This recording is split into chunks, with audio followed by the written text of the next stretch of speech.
Good morning, good morning, good morning, good morning, everyone. Good afternoon, depending where in the world you are. Good evening.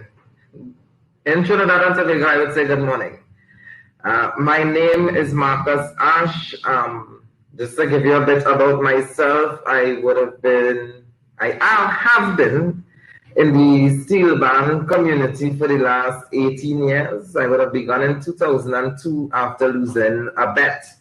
A bet that 18 years later would still be fulfilled, although I just had to do a music class for 1 month.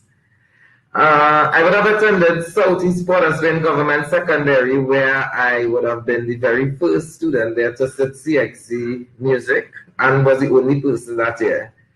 Following which I would have studied music at UE with the certificate in 2004, 2005, somewhere around there, and then head to the degree after. I would have been trained by the deceased Dr. Pat Bishop in learning to read music, which would have then gotten me into the National Steel Symphony Orchestra in 2008. Then soon after, I would have went on to move on to bigger things. I would have been elected the Secretary of the Eastern Region of Pantrinbago in 2015 and 2018 to presently. I'm now the Education Officer of Pantrinbago. Besides the music and Steelpan, I'm also a business owner, owning 3 businesses, and I also highly invest in cryptocurrencies and foreign exchange. So this is a synopsis of me and what brought me here today. So today we're going to talk about jobs in the Steelpan industry. And that was the topic, and I prefer to use the word sector, as it's a bit more broader and it's a distinct area we're looking at. So you would hear me say more sector than industry going forward in this presentation. So I'd like to start my presentation immediately, enough about me and now about the business of this. So we're going to look at the jobs here within the Steelpan industry in Trinidad and Tobago. So as you can see in the slide, I would have categorized, when I was looking at the jobs in the Steelpan industry, I would have categorized everything based on what the listing I would have had. And I came up with 4 groupings for the jobs that is possible in Trinidad and Tobago. Those 4 categories, we would see performing arts, you'd see education, you'd see business, and you'd see technical or vocational as a category. So performing arts, we have the more practical base stuff that you could do to make a living in Trinidad and Tobago. Education speaks for itself, business speaks for itself, and technical vocational, that special qualification that you get, that special study that you would go unique into to end up getting that job. That's what we're looking at there. So I'm going to move right on as we talk more. So we're going to start with the performing arts.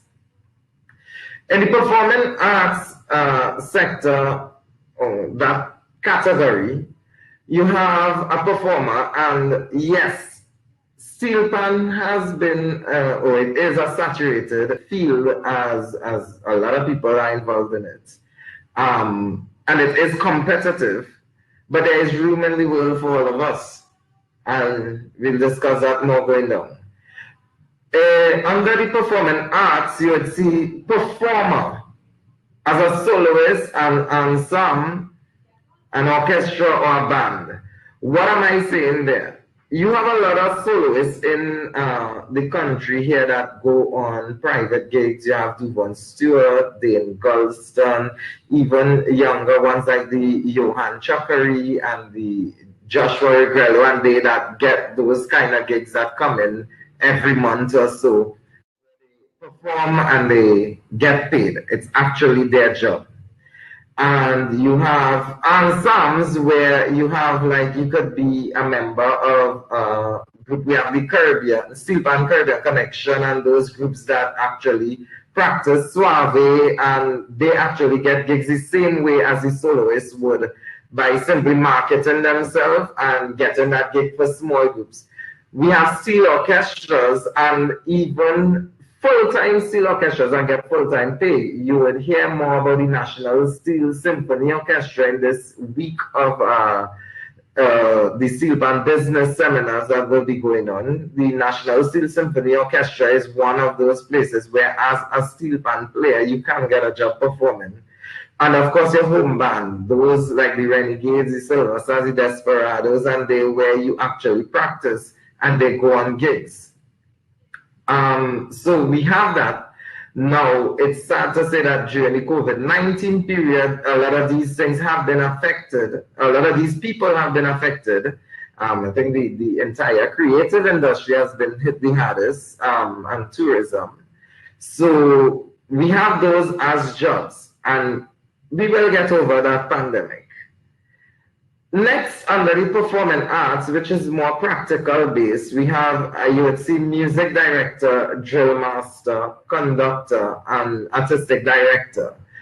Each of these go hand in hand. They are different titles around the same field. So you have the music director.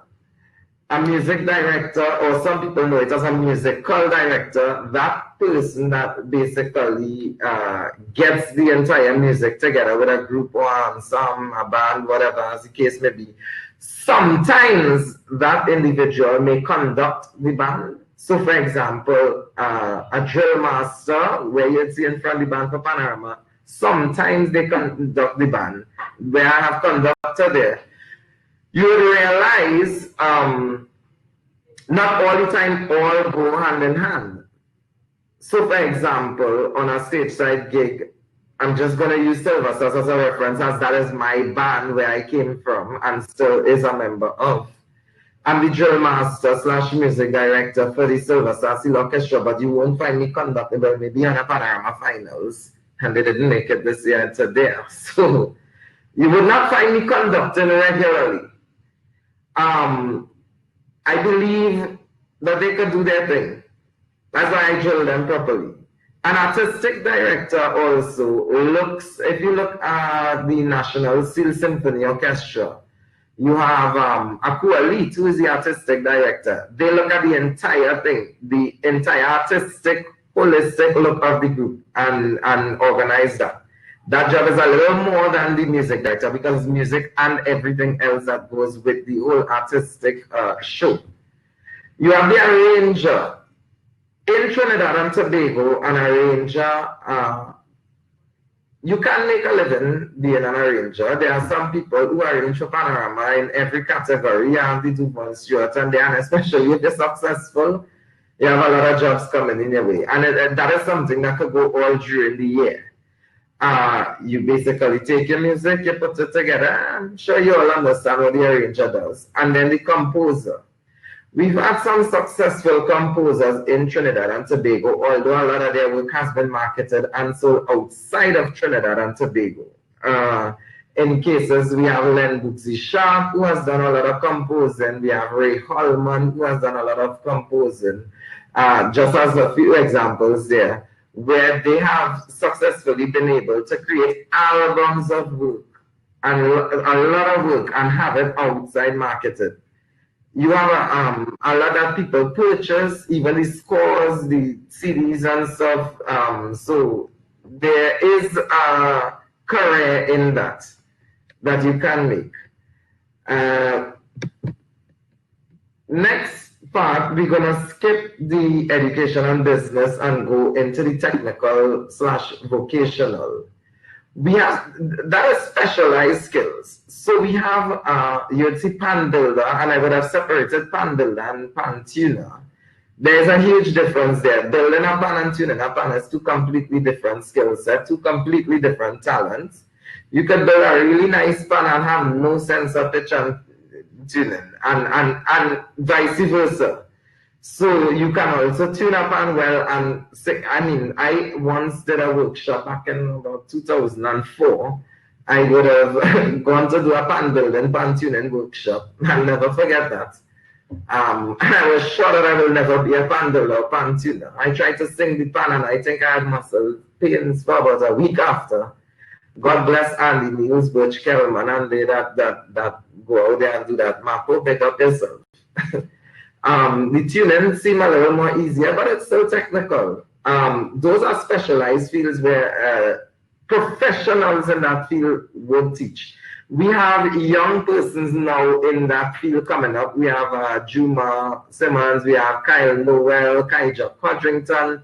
I cannot say this without mentioning Augustus Peters, my brother, who would have successfully built a career in that field going forward there, where they are actually making names and their names are on banners for Panorama, actually tuning pans and stuff. I feel proud to know that my generation is now well represented in that field, because many people would say that's a dying art form. Unfortunately, they were able to learn and receive that handover from the ones that would have gone before and are now doing well and helping other young persons get involved. We look next at manufacturing. So being involved in Steelpan, we have a lot of merchandise that will be needed and stuff like we have the pan cases, the pan sticks, and the pan sticks alone. We have Soca Mallets, which is run by Candice and Andrew Bruma. Soca and they. We have Leroy Wilson and Pan 2000. We have Pop Sticks. We have all these different stuff. We have the imported ones like the what's the name of the imported one? Mallet Man.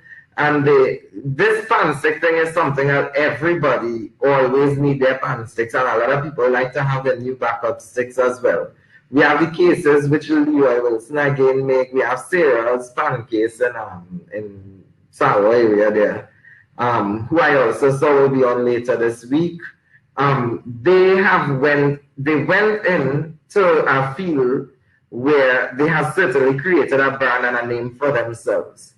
We have pan stands and stuff. We have all those different things that you could go into making. The mini pans, you could go into books where you write books on how to play the steel pan or the history of pan, all those stuff. Those are all areas where people involved in pan actually make money. I look in terms of books, there is one, Ian Franklin has about 4 or 5 different books where he does pan trivia, and every year he updates it, and every year people would come and purchase and update, and so it goes. It's a fun book to have, and that's his niche. That's where he went into.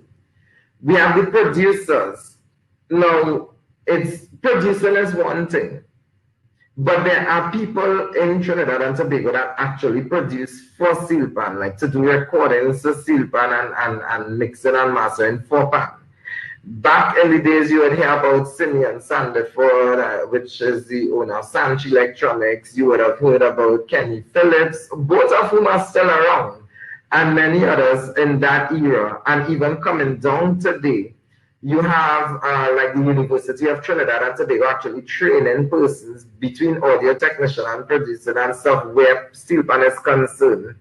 You have Kerry Ann Chandler, who was an instructor in UTT. She's now doing her master's in music production and those things. She would have gone on. She started off as a pan player and went on to study the music production and the sound engineering and stuff. She's now at New York University doing her master's there in that very same thing. We have Sarek and Iran Ramasa. If I could mention some names of young persons who are doing fine work within the Steelpan world, where they actually do a lot of recording and stuff for Steelpan. They would have gone through UTT and gotten their accreditation there. They went on to do their open their studio. We have Dante Panton, who would have recently opened a brand new studio in San Fernando. So he's in the Southland doing his thing there. So we see a lot of the passing on where younger persons are now picking up a lot of these technical skills and taking it forward. In terms of the audio technician, we have Katz and Yoichi there in UTT teaching their skill, passing it on. We have Kerry, we have Martin Raymond, who's also passing on his skills. We have people like Kino Alvarez, and they would have been at Queen's Soul. They all came through pan and actually learned how to set up that sound system and balance Steelpan audio-wise. And you have that balance of the young and the old in it. And this is a conversation we have, and so we get to where the question and answer section come in, and you are free to ask questions or give your contribution feedback. Today is not about me teaching. I'm quite young. We learn from each other. I impart what I know, you tell me what I miss, and so we go forward. So that is a bit of the technical vocational category of jobs in the Steelpan sector. We're going to move on now to the education side. And many people think because I'm the education officer of Pantrinbago that I am a teacher or I enjoy teaching. Let me clear that misconception here right now. I actually do not enjoy teaching. I will get to what I do and how I do it shortly. So we go to the educator or teacher. Those people in the primary school where you have the MMPU, the Multicultural Music Program Unit, headed by Urban Wilshire. They go into the primary schools and they actually teach. And right now, there's a lot of primary schools covered by it, where the jobs are opening, where you graduate from UTT or UE, as the case be, cost start, you go and you apply and you can get a job as an educator where you are a tutor in the primary school. Teaching those children of the primary school age to play the Steelpan. Then when you finish your degree, you may go on to secondary school or you may not. And according to what degree you did, you could get a job up to teacher 3 level at secondary school, teaching music there as well. So we have that. We have lecturing at UE. There are a lot of Steelpan lecturers at UE. I've seen Keon, the last come through and go to UE, Barry Manette, Michelle Huggins Watts at UTT, Akua Leet at UTT, Sion Gomez at UTT, Dr. Mia Gorman Benjamin. So we're going to get to how she got that doctorate shortly. We have a lot of them that came right here from Trinidad and Tobago, so playing pan the same way I did and the same way you are doing now. And they would have gone on to being educators, teachers, as they be in at different levels in the education system. You would see me separate private tutor, which is what more falls under my category, because I have a lot of students that are out on scholarships doing the bachelor's and master's outside of Trinidad and Tobago, some in music, some in other fields. Some at UE, some at UTT, some at Cotstart. We separated. Go. Just go. Do your thing. A private tutor is one who will just receive that money on the side and you're basically helping them in whatever specialization they need. So for example, one of the things that I do in terms of I teach people who can play and are desirous of reading music. So you might be good by ear, you might have that muscle memory and that photographic memory during panorama and could play any hearing even coming down. But you want to learn to read music, that is where I specialize. I don't teach grade 1 to grade 4 because I think there are enough people in the country that could teach grade 1 to grade 4. So I start on grade 5 and take you to grade 8. That is the levels that I teach people at, and I do it individual attention. So it's you and me and whatever embarrassing things I tell you in between that. But one we guarantee you're gonna get your pass with distinction. That is how I do it as a private tutor, because for me, I don't fancy the sitting down or standing up in front of 30 plus students screaming, talking while I'm talking. I can't do it. And everybody has their cup of tea. That is just not mine. So I will do the private tutoring part.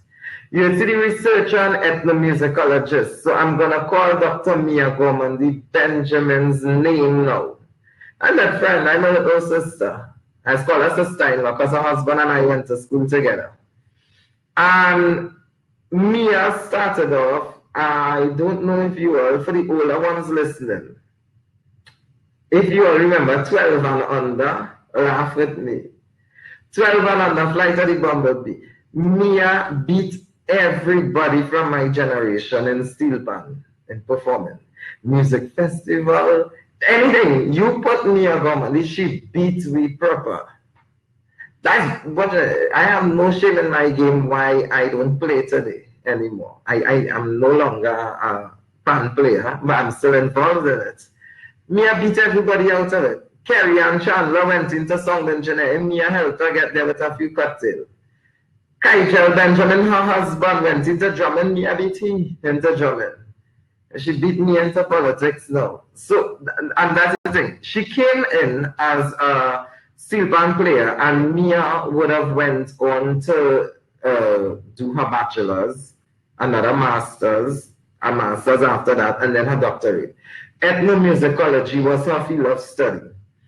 That mixing of the different cultures and the in-depth study of that, where she'll now be able to analyze and understand when she hears music, the history of it, where it came from, the culture, the society that it was involved with. You understand? She's able to put all of that together now. As a musician, don't put it past her, she will still go behind that pan, and she's going to still blow out anybody that come in her way. But she would have qualified or get accredited as an ethnomusicologist. She would have done in-depth research for that doctorate. She defended her doctorate, and now she is the head of the music faculty at the University of Trinidad and Tobago, where that is her specialty, where she lectures, along with Steelpan studies as well. In the last slide, you would have seen I would have put composer under practical. But here you would see transcriber now. Because composing and transcribing is two completely different things and equally important. A transcriber is basically that person who takes the composer's ideas and intent and puts it on that manuscript, that sheet music that they call it. Manuscript, you score that out. That is a specialty. There are people in Trinidad and Tobago that can make a living out of that, who has done those things. Kareem Brown, if you're hearing me, Natasha Joseph, Ben Jackson. I know you all will doing those things for people like Len Booksy Sharp and the Music Literacy Trust and those different things. Amit Samaru. They actually transcribe the music for the composers, because you can compose. There are some composers that actually can transcribe, and then there are some that won't be able to read the music. So, for example, I've used Len Booksy Sharp. He doesn't read music. He's a great musician and a great composer, but it would take a Kareem Brown or one of them to sit with him and put that idea on. And that documentation is needed, transcribing is needed. There's a very big misconception in Trinidad and Tobago by a certain sector of people where reading music means that you are classically trained. No. It is very important to learn that, because I look at music as a language. Reading music is the same way you read a book when you do in English. Practical, actually playing an instrument, come like you speak in English, you learn to do it properly. The technique that you learn is how you speak. So it's the same thing, music being a language, and transcribing or being able to read the music and understand that is equally important. If Bach and Handel and Beethoven and Mozart and Tchaikovsky and they did not have their music transcribed today, what would have been the results of Pan is Beautiful in the earlier days? That is what we take and put over to Steelpan. And now the same way we would like our music to live on to generations still to come. You don't want just a recording of it. You score it so other persons can play it, other groups can play it in the future. And I see, thank God, I know Renegades, Silver Stars, and quite a number of other bands now invest time during Panorama to actually have their music scored out, where you could then sell it after, and other groups could purchase it and pay it in the United States, in Europe, in Canada, wherever you are, here, 20 US or whatever. and you do it. So a transcriber is important for a case like that. I'm going to move on to the next slide now. We get to business. I like this section. More where I fall. We have consultancy, or you have a consultant, people involved in marketing, in media and communications. These things are important behind the scenes, and I prefer the behind the scene job than actually being on a stage performing. No longer my cup of tea. Now, if I'm on a stage, I will perform. But I prefer to be behind the scene. So, the consultancy, being able to advise people and steel bands and those things, you actually can make a living from that. There are some really good consultants here when it comes to Steelpan who are good, great advisors. You have the Nestor Sullivan, you have the Sandra Blood is a consultant, not necessarily for Steelpan, but in terms of marketing, media, and communication and stuff. She's an advisor to the president of Pantrinbago with regards to that. So it is stuff that there are areas in that field where, and these people are elder. Eventually, we need younger persons to come and take over. Management, not just steel band management, but you're managing artists, you're managing individual band players. I was glad to see recently, as you know, Pantrinbago has a telethon coming up.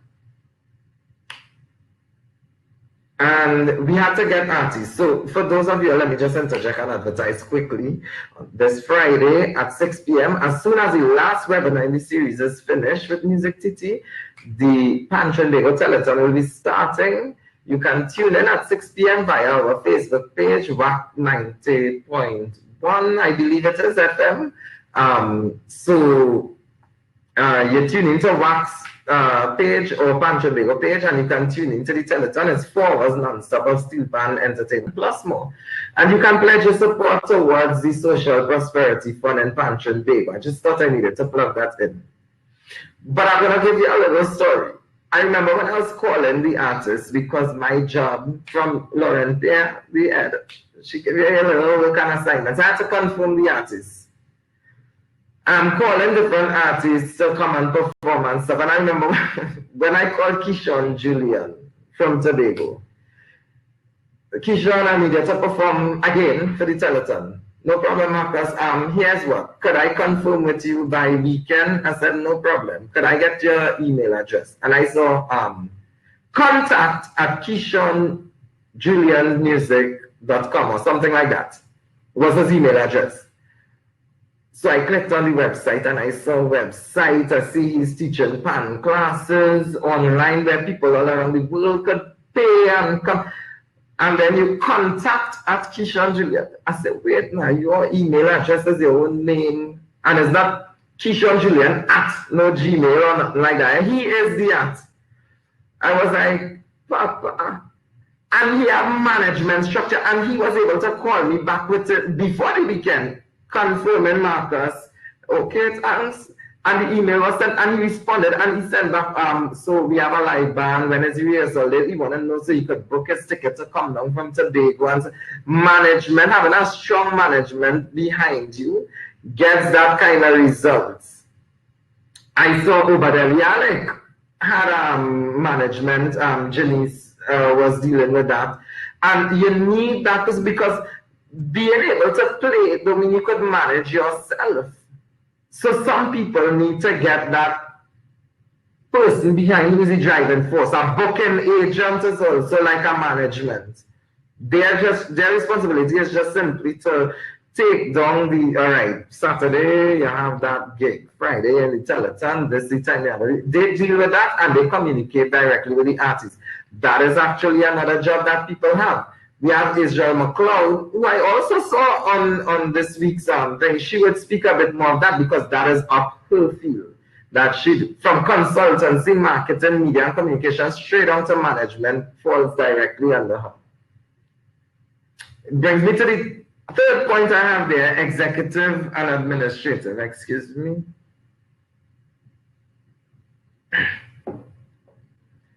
Administrative. in a steel band, you would need administrative persons to run the affairs of the band, taking the calls and also booking and stuff. Even as Pantrinbago, which would fall under executive, you're involved in Steelpan, you're promoted or ascended to these positions where whether you're in the regional executive, Pantrinbago in particular has the eastern region, the northern region, the south central region, the Tobago region, and then you have central executive, which is basically the board of Pantrinbago.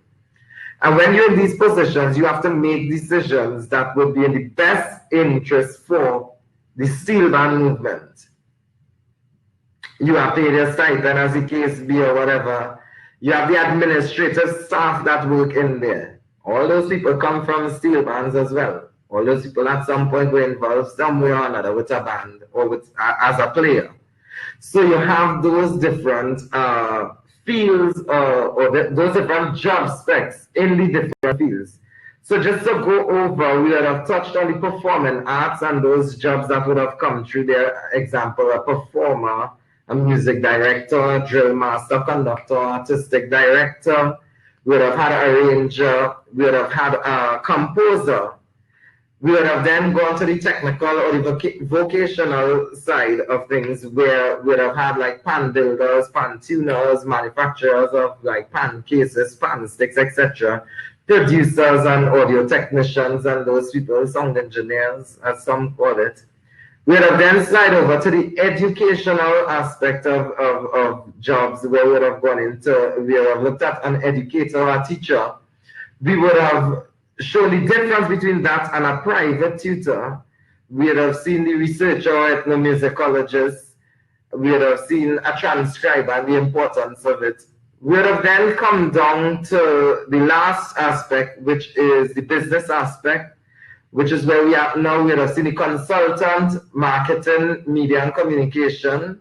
We would have seen management. We would have seen the executive and administrative arms of the steel band body.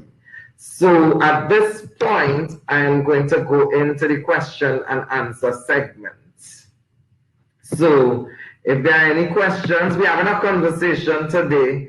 So we would I'll be taking any questions that anyone will have. Let me say good morning to my treasurer, Pantrinbago Lauren Pay, who I'm seeing on, Curtis Marcel, Sleepy. I see Dennis Ramdin as a consultant, Frank Agarat. Thank you for reminding me. I'm seeing Aliyah online. So welcome to everybody, and let the dialogue start. Are there any questions that anyone would like to ask with regards to the jobs in the steel band movement and how we get around there? The floor is open, so you could start typing your questions anytime now. Any comments, anything like that, I am here for you all. I have one more thing to speak about after, so I'm going to just leave it for 30 seconds. If there are no questions, then we move on.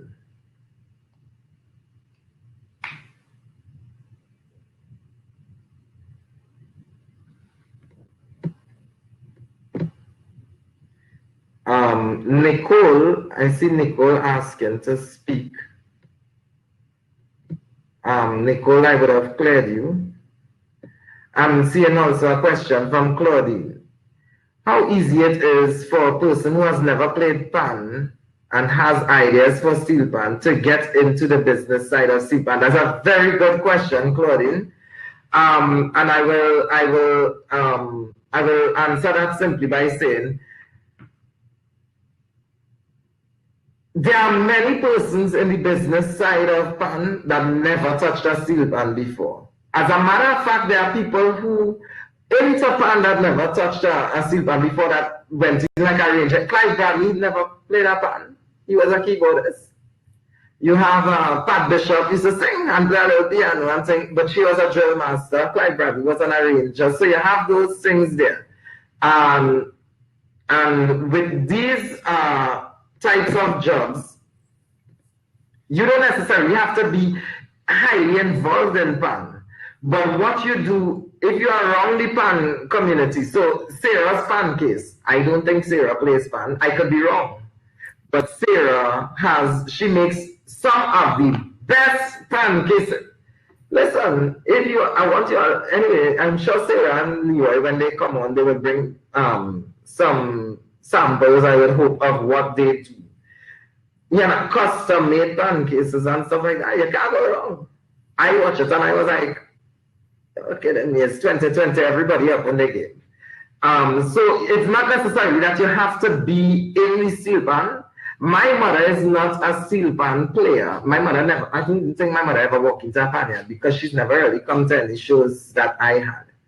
And my mother makes like face masks and handbags and stuff like that, and she put the pans on it and stuff and whatever. And she know, well, I sell it. These things is more like even tourists. There are some people who make souvenir and those things, and they sell it for the purpose of tourism. So when tourists come in the country, they set up their booths somewhere and they do that. So it is possible not being in pan and being able to actually survive by doing the business side of things. As a matter of fact, sometimes you specialize in playing, but you're not specialized in management. There are people who study business management, economics, and those kind of stuff at university level. They are the professionals that are the wind beneath my wings. So you can't, not because you're involved in pan, mean that you should just pan. We have people in Pantrinbago, executives that never played a pan before. Beverly Ramsey Moore. I dare anybody, the next time I see Beverly Ramsey Moore, ask her to play Marietta Little. Beverly Ramsey Moore is the manager of Cats and Jammers Steel Orchestra. Her family, her children, her nephews and nieces, they play pan. She doesn't, but she's highly involved in it today. She's the president of Pantrinbago. So it is possible, and I would even say easy, to get involved once you network yourself right. Seeing Melly, what kind of training does it take to become a steelpan tuner, time-wise? Training. This is the best way I could answer that, Melly. A pan tuner don't ever finish training. There's always something that could be learned. Let me tell you something. When about 10 years ago, Augustus Peters getting into the tuning and thing. He looked so good and amazing as a tuner. His song was good. And yet still, Augustus was able to improve on his craft. Augustus always he always work on improving his craft. So what Augustus does is that he would go and learn from Butch Kellman.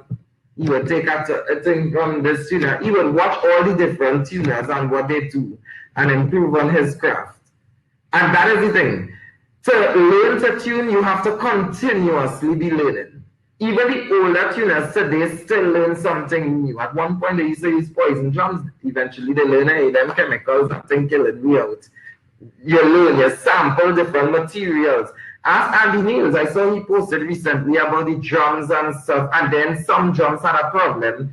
So you constantly learn, all right, I'm going to use this gauge, this thickness, this depth, and I'll get this sound. Andy Niels is the youngest tuner out.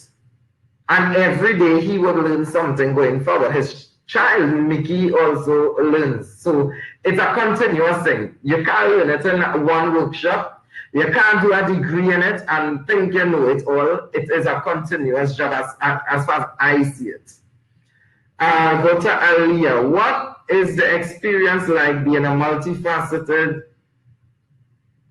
in the steelpan sector? What is the experience like?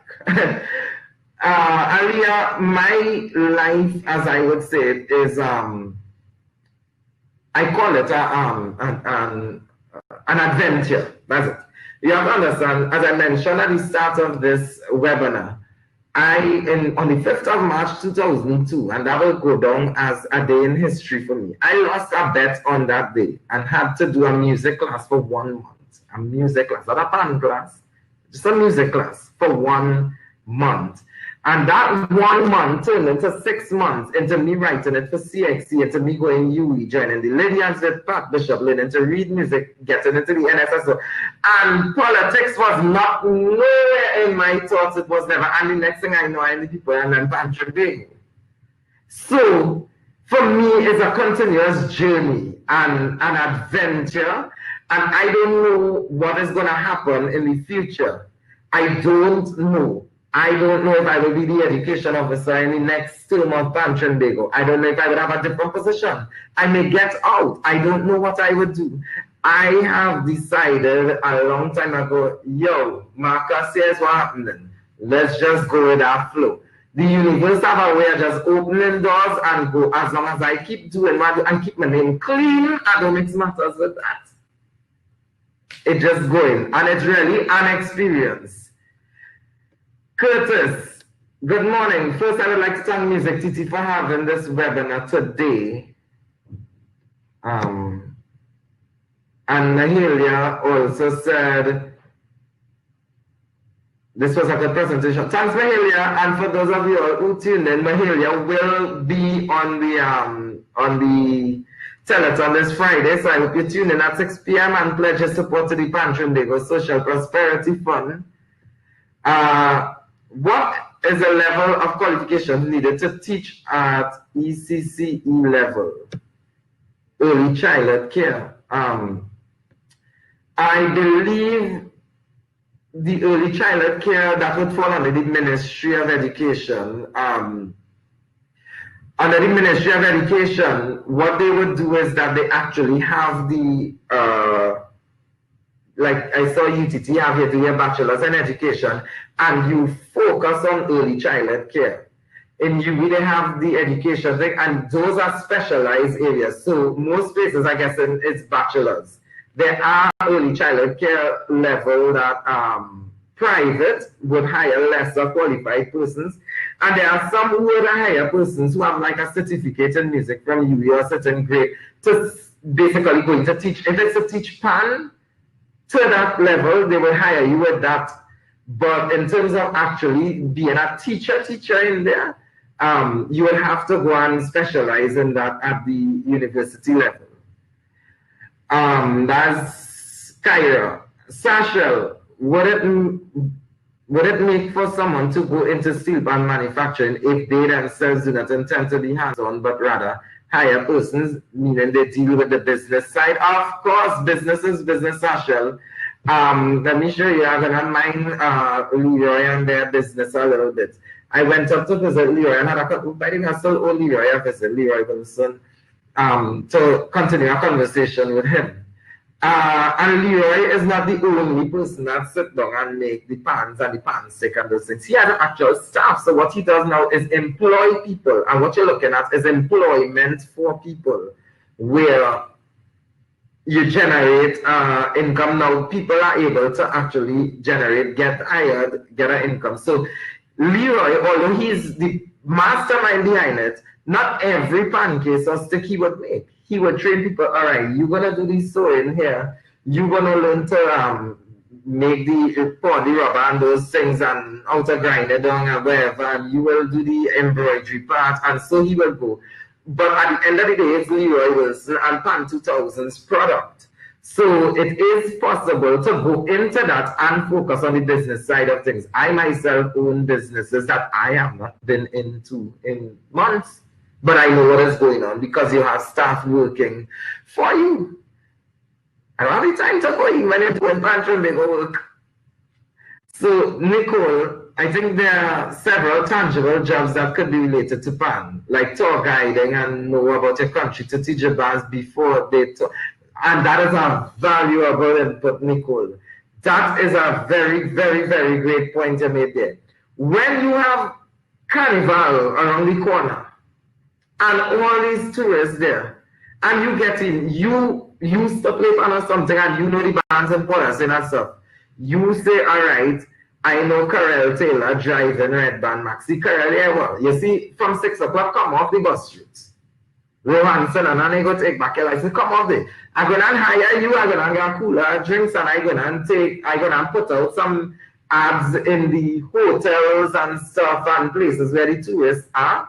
So they know here what. We do tours, and you can come book a tour on any of these days for this price, and we carry you through Port of Spain. You're not just looking at the panyards, you're looking at the whole of Port of Spain, and you're given history of certain landmarks and streets and the street names and the squares and those things. And then each step you're going to a panyard, the band's running the music, and you take a little, and that provides money for the band. So because when you reach there in the band, they provide the band the bar, and you buy a little caribou stag, well, in my case, White Oak and Coke, and you sit down and you drink 1-2 drinks, and then you go by your next band. The next band, they're back in sales, and they also have their merchandise to sell, so it goes hand in hand. I have a valid point that I want to come up with before we go, and I will get there. You're welcome, Claudine.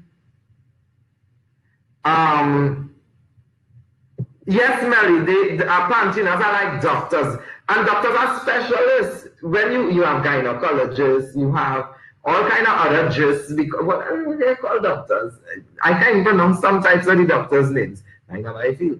But they have specialties. There's some do ENT, some do heart, some do chest, some do, you understand? It's exactly tuners or pandlers, they have their specialty, but they always increase their learning. MIC has a very good 4-year program on the entire building, the construction, the welding of the instruments and stuff, and the actual tuning. They go through the entire, and you also have to do the music theory and stuff with it. So Clement there, and they have that program going on there. I know Kenneth Clark teaches there, Stephen Lylong, Ben Jackson. They play an integral role in that and shaping that, along with many tuners there. And if you want to be good at what you do, your learning never ends. Correct, Nicole. That is very valid in terms of what you're saying there. I want to say something because it's going to go further than just the steel band industry or the steel band sector. To you all who are on the line, there are many people in the steel band sector that specialize in skills outside of what we discuss here today. And I want you to understand where I'm going to. I'm going to give you a little story, and I want you to take this with the best interest. I'm not bashing nobody, and I'm going to beat nobody. I'm going to give you a story and how I looked at it after. Let me sip a little water. I'm looking out the window right now and seeing a horse. Story time. I remember recently a video went out on social media from a documentary where a sector of people in Trinidad call themselves the most powerful, and they are the minority, but the most powerful and the 1%, I think. And Trinidad and Tobago went on an uproar, we boycott everything. And the next week, you see people eating church's chicken, drinking rituals, and everything.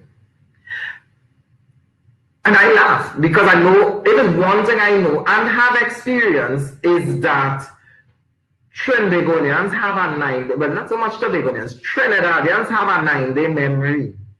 And when you see they get on to you, so just know in 9 days they will go off. And we forget about that. And I never once looked at the 1% and what they said as something negative to mash me up. I don't do eat meat, so me eating the church's chicken anyway. I like rituals. I like Häagen-Dazs ice cream. I was able to use that statement and be influenced, and I got an idea. And I want all your comments on this question that I'm about to ask. Is the steel band fraternity, the steel band community, wealthy when it comes to talent, skills? Do you think that we are wealthy? And while I wait for the answer, I say yes, we're wealthy. We have a lot of talent. We have welders, electricians, all kind of skill sets. And my take in this is, I have a philosophy in my head.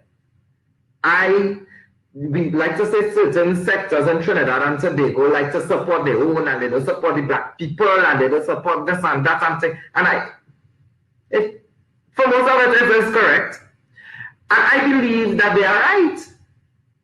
And I believe we should support our own. And when I say support our own, we're talking about our skin color, our hair texture. I support my own in terms of resources.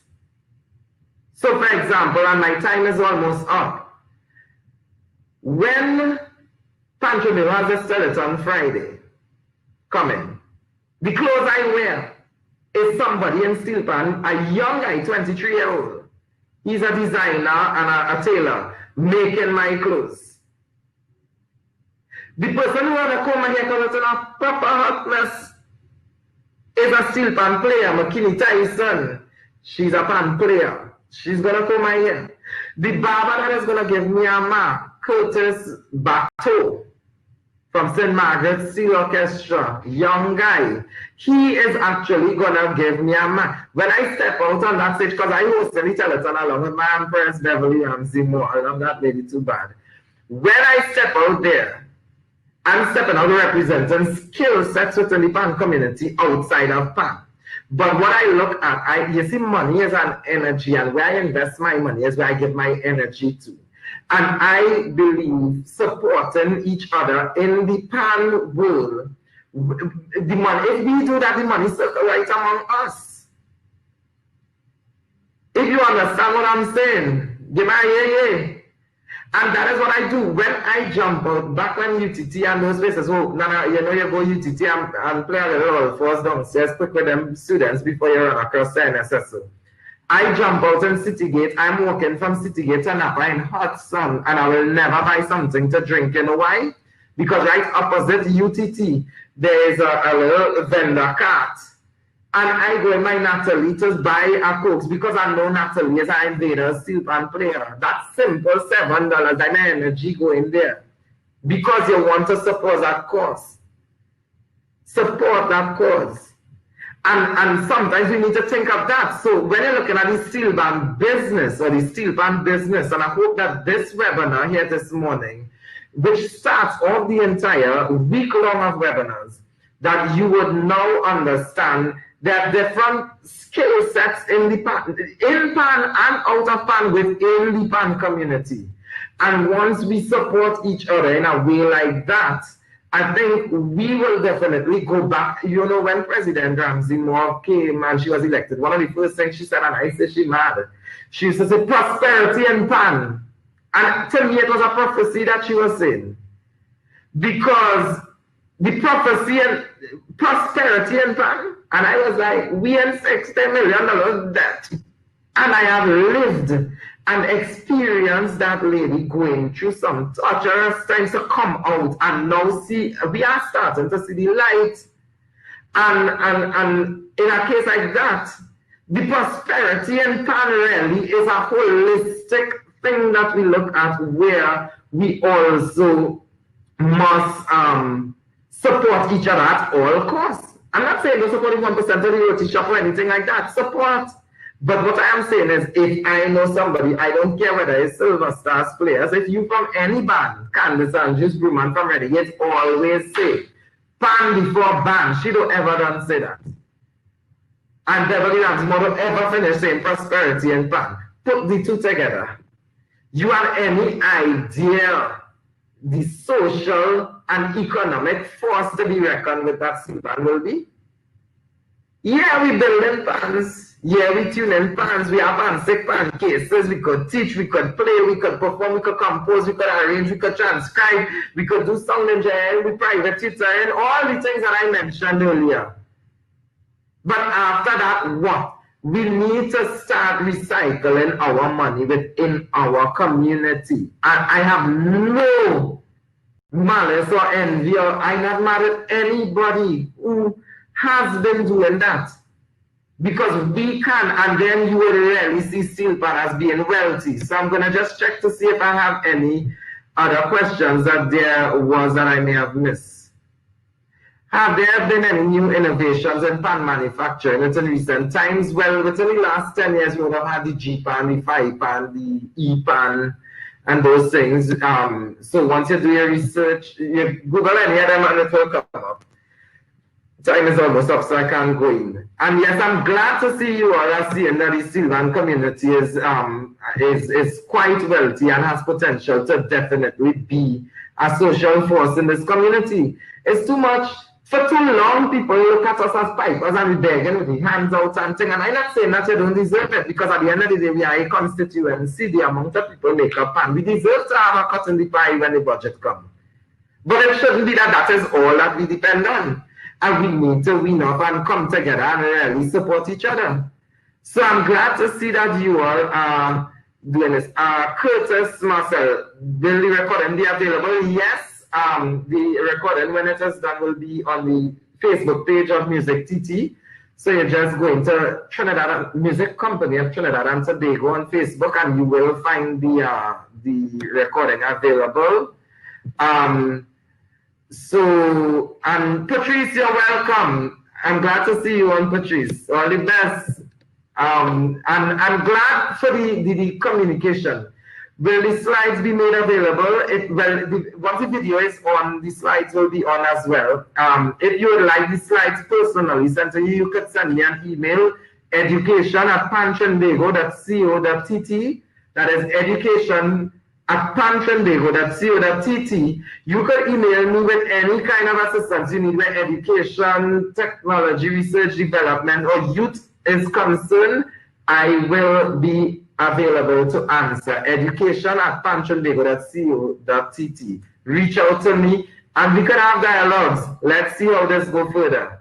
I would like to take this time now to thank Melissa Jimenez, Karel, Martin, the entire MusicTT staff and Creative TT by extension for the invitation for me to do this presentation. I'd like to thank the support of my colleagues in Pantrinbago, Mrs. Beverly Ramsey, Moore Lauren, Denise Hernandez, the rest of the executive and staff who would have helped me in preparing this PowerPoint presentation, because you all don't understand I'm technologically impaired, but that's a story for another day. I would like to thank all those who would have logged on today and engaged in this conversation. Don't worry, Sasha, I know it was short, but we will always have this conversation going. This is just the start. We have the conversation, and conversation is one thing. After we talk, we are to walk the walk. So I hope that you are ready to start walking that walk too. I would like to thank you. And the review will be on the page, the Music Company of Trinidad and Tobago's Facebook page at the end of the session. How do I close up? Okay, let me see. Thank you. And